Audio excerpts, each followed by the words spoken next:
win of the season thus far for McKinney North, a huge 48-45 win over Lovejoy. The Bulldogs are now 2-1 in district play. I'm joined by their head coach, Mike Fecci. And Coach, we're not going to bury the lead here. Ronald Jones with the big night, 24 carries, 325 yards, and 6 touchdowns. What a game from Ronald. It was a great game. What a great game. Probably one of the single-handedly best performances, second-half performances I've seen from a kid that just was determined he wasn't going to go down. And you got to obviously go back and give a whole bunch of credit to those 5 offensive linemen that did a great job of springing him into the second level. Once he got in the second level, he was able to really have some open space. But, man, a great night for Ronald, great night for our program, and a great win for us. These touchdown runs from Ronald were not always your typical one-yard punch-ins. They were runs of 40 and 50-plus consistently. How is Ronald able to not only make people miss, but use that strength to run people over? Yeah, I think, he was able to get, like you say, once he got in the second level, got in open space. I mean, he's very, very dangerous when he gets in open space because he has shown that he's got enough shiftiness to him to make people miss. He's got enough speed to him to outrun people even when they take an angle on him. And what he showed the other night was he's physical, and he'll put his pads down and just flat out run somebody over and keep going. He did all 3 of those things. And, like I say, it was a great performance from him for sure. We don't have the highlights today, so we're just going to kind of go ahead and run through kind of the course of the game. In the first quarter, this game ended up both teams scoring over 40 points, but it didn't look like it was going to get that way in the first quarter. Right. Low scoring. It was 7-3 to your advantage at the end of the first quarter. Lovejoy in the first half kicked a lot of field goals. Your defense really did a nice job of not letting them sniff that end zone. We did. We did a good job of when they got down in the red zone of stiffening up and playing great defense down there. And forced them to some field goals, like I say, I think. And as you and I were talking, probably one of the key plays of the night was early in the game they busted a real long run, and the kid was all by himself, and you think he's going to score. And Bryce Ballas, one of our safeties, tracked the kid down, tackled him at the 4-yard line, and we held him to a field goal, which was a 4-point swing right there. And it was a phenomenal effort on Bryce's part because he came from way backside of that thing to catch that guy. But it was huge home those field goals, and then when we got in the red zone, we got touchdowns was the difference there. We forced some turnovers and didn't turn the ball over. So it was a good night for us. In the second quarter, they kick another field goal to cut the lead to 7-6 on the first play of the second quarter. Then Ronald has a 24-yard touchdown. And then it starts again that back and forth where Dakota Michaels, Lovejoy's quarterback, he threw for over 500 yards in this game and 3 touchdowns. And he's a young kid, a young quarterback. Right. What a night he had. He did. Great night out of Dakota. I mean, we knew he was a good player going in. We had seen him complete lots of balls, and we knew he was very versatile and athletic, and he did a great job. He didn't miss very many, and Chachi had his catches, and a big ball game from him at receiver for them. And it was just one of those games. It was slow, and then all of a sudden it got real fast, and it was just back and forth, and we just stayed in the fight, and it was entertaining to most people there. Not to me, but it was entertaining to watch, I'm sure. But it was exciting, and like I say, it was a huge victory for us. And Chachi Luce in the end had 11 catches for 284 yards for Lovejoy. At the end of that second quarter, when all the scoring was said and done, you were trailed actually 23-21 at halftime. They kicked the field goal right as time expired. So going into the second half, what was the message you were giving your team? Well, we knew going in we were going to get the ball to start the half, and we thought we got to come out and score. We got to come out and score on these guys now, and then we got to step up and play good defense.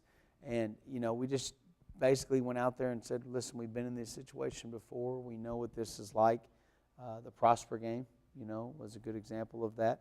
The Sherman game was a good example of that, of where we go in at half and it's relatively close or kind of close, and we know what we got to go do to win. And I'm proud of our kids. They stayed the course. They came out and did what we had to do to get the win. The defense really came up big for you in this game. One of the key stats was you had 2 takeaways, and your offense gave away 0 takeaways. Right. So especially the fumble to open up the third quarter. Right. Lovejoy had the ball trying to extend their lead.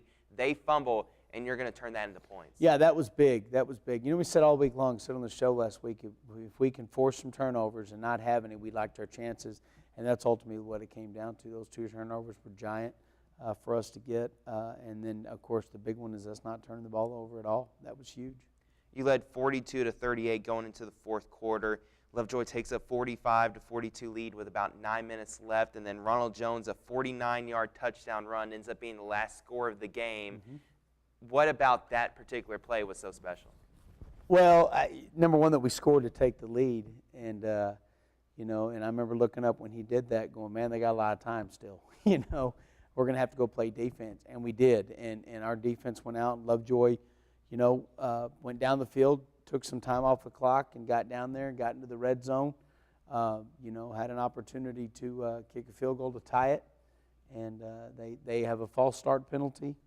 The kid kicks it and actually makes it, and they have a false start penalty, so it backs them up 5. And then he kicks another one again and he misses it, and we were able to go out there and kneel it out from there. What a huge game. But when Ronald scored that touchdown run, I thought, well, there you go. I mean, that's what we needed. Now it's our turn defense. Let's go out there and make a play. And we did. We did a good job. In a game where Lovejoy scored 45 points, the defense in the last 8 minutes of the game held them to 0 points. Right, that was huge. Ben Ducey didn't throw the ball that much in this game, only 4 of 9 passing, because you had all the room on the ground to run, and also because Lovejoy played a lot of coverage, and Ben was able to run for over 100 yards himself. They did. Lovejoy did some things to take away some stuff from the passing game for us that when it wasn't there, Ben just pulled it down and took off. And that's what we're going to start to see, from people. People are going to, and I've said this kind of going along a while now, that, hopefully what we can do offensively is pose people issues where they have to kind of decide, do we want to cover those guys, or do we want to load the box and stop Ronald? Because you really have a hard time doing both scheme-wise. And Lovejoy did both of those things at different times, and Lovejoy chose to take some stuff away in the passing game. Early on, the stuff was there. Early on, we were able to hit some big passes early on, and then it wasn't there. And Ben, like you say, did a great job when it wasn't there. He pulled the ball down, took off, and had over 100 yards, which was big. With the win, you're now 2-1 in district play, and last year when you had Lovejoy and Wylie on the slate, you dropped those 2 games, and so you fell at that point to 1-3 in the season. Now that you're 2-1, it's a little bit different situation for the kids. Now they're one of the top dogs that other teams are going to try to beat in order to climb back in the district standings. What is the mindset of this team, and what does this win do for them going forward? I think it gives them some confidence to know that they can win a close game.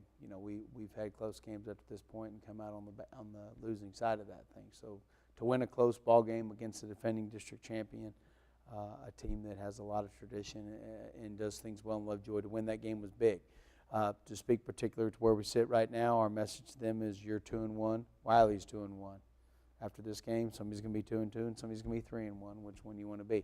It's all about perspective for us and taking everything 1 week at a time. This is a giant ball game. There's no way around that. We got to go over to Wylie, play them over there, and it's going to be a lot of fun. But it's a giant ball game in the district standings, and showed our kids right now we're in the top 4 of this thing, and then there's 4 teams behind us. If it ended today, we'd be in the playoffs, but it doesn't.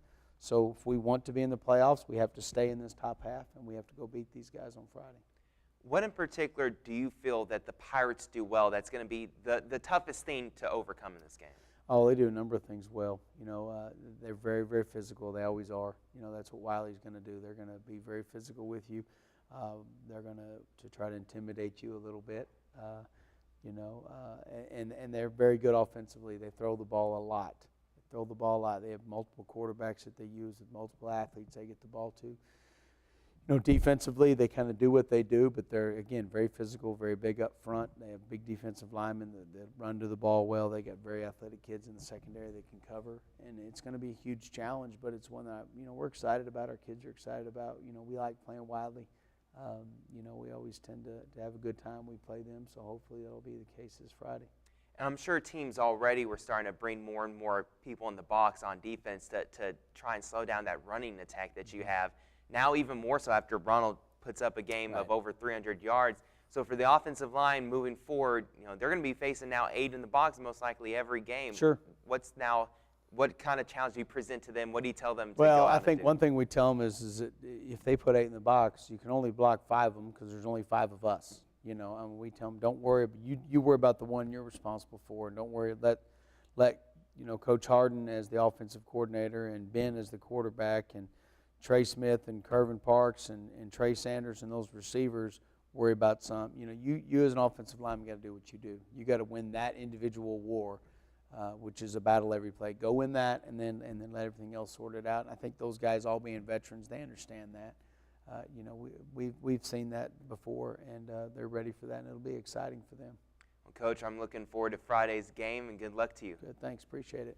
Both Wylie and McKinney North will go into this Friday's game 2-1 in district play. The winner has a chance to try and catch up to Denison, who's 3-0 right now in District 13-4A, to try and chase that district title. Certainly, McKinney North satisfied with a huge win over Lovejoy, looking to not settle, trying to get another big win against Wylie.